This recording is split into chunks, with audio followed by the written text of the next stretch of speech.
de olho no apito, que o jogo é na raça, uma luta se ganha no grito. Apitar uma das maiores decisões do futebol brasileiro não é responsabilidade que se coloca nas mãos de qualquer árbitro.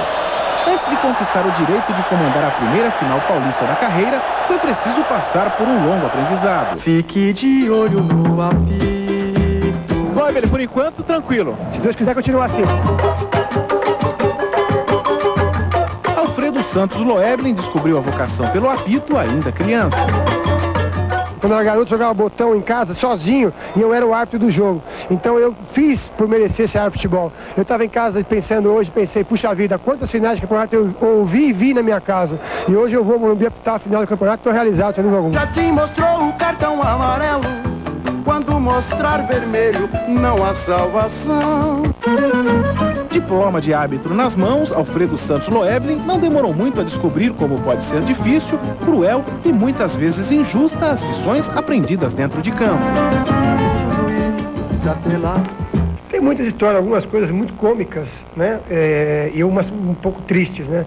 Eu lembro que eu sofri uma agressão muito covarde em Presidente Prudente, em 92. Houve uma invasão de campo no final do jogo e mesmo com a ação da Polícia Militar, eu apanhei bastante realmente. Foi uma coisa que eu não vou esquecer nunca, porque serviu de lição, né?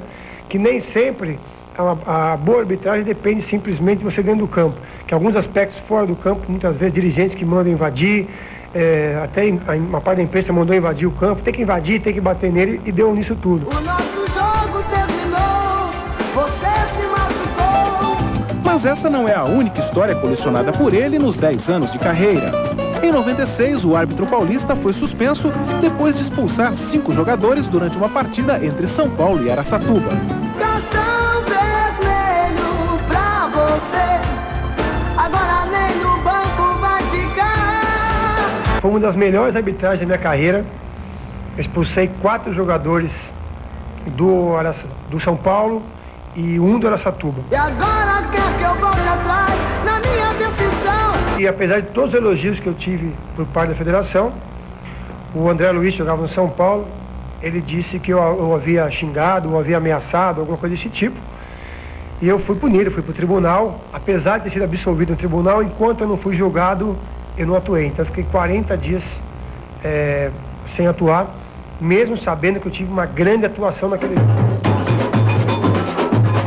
Formado em Sociologia e com a experiência de quem até pouco tempo lecionava na rede pública, Loeblin é a prova de que não se faz um bom árbitro da noite para o dia.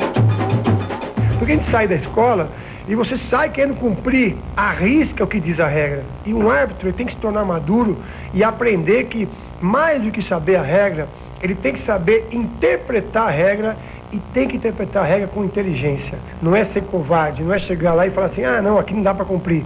Tem que cumprir, mas tem que ser inteligente. Fique de olho no apito. O árbitro, ele não é o coitadinho do futebol, longe disso. Mas ele é o menos remunerado do futebol em função do que tem dentro do campo. Você pegar hoje o patrimônio, que é uma partida de futebol, os atletas dentro de campo, e quanto ganha o árbitro, e a maneira que ele é tratado, a nível profissional, que não é profissional, é um absurdo por aquilo que ele é cobrado. Estudar as características de cada jogador e usar a psicologia são 2 das receitas usadas pelo ex-professor para evitar erros e equívocos de interpretação. Quem é aquele que gosta de te jogar para cavar falta?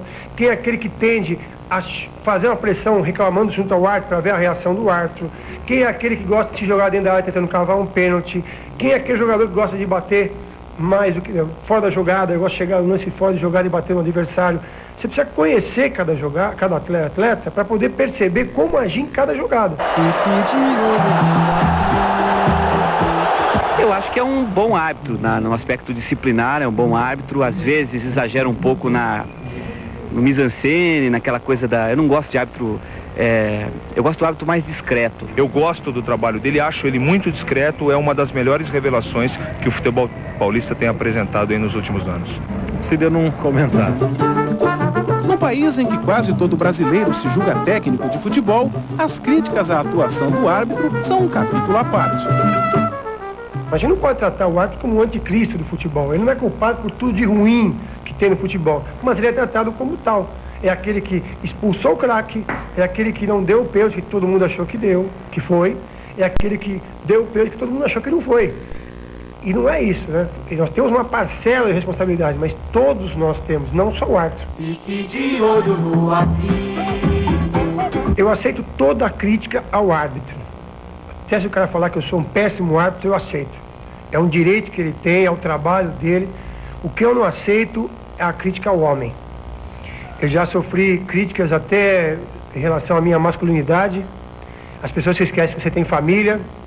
Eu tenho mãe, tenho filha, não sou casado, sou solteiro, mas tenho uma filha, tenho amigos, e eu acho que a pessoa não pode colocar em dúvida se você é ou não homossexual. Eu não sou nada contra, se fosse, seria um problema meu, mas eu acho que a imprensa não pode entrar por esse lado.